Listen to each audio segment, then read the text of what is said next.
Ang muling pagkikita daw di umano ni Erica at Kalingap Edo at tatanggapin nga daw ba? So yan po ang ating pag-uusapan for today's video at kung bago ka pa lang sa aking channel, please subscribe po, like and pakihit na rin po natin guys ang notification bell upang ma-update po tayo tuwing ako po nag-upload patungkol sa Team Kalingap. And please support po natin ang buong Team Kalingap, lalong lalo na po kila Kalingap Rob at Kuya Bal.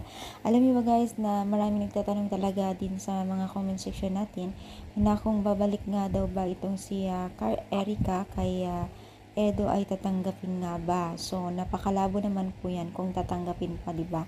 So napakalalim na po yung naging lamat po ng hindi kaaya-aya po nga problema or naging issue po, di ba? So 100% naman siguro na hindi tatanggapin bilang isang love team kasi, di ba? Sayang yung dati, di ba? Umasa sila. And then siguro tatanggapin bilang si Erica pero hindi tatanggapin bilang artista siguro ng Team Kalingap kasi malabo talaga, as in malabo, di ba? At nandiyan naman na si Beyonce. So napakaganda na po ang sitwasyon ni Kalingap Edo kay Beyonce na kaya dapat hindi na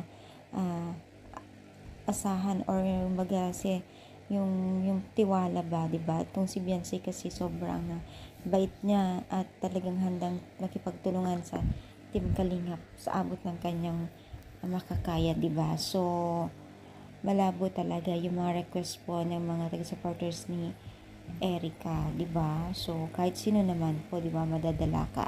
So ano sa palagay ninyo, i-comment down, palike po ang ating video. Thank you so much guys. More power and God bless.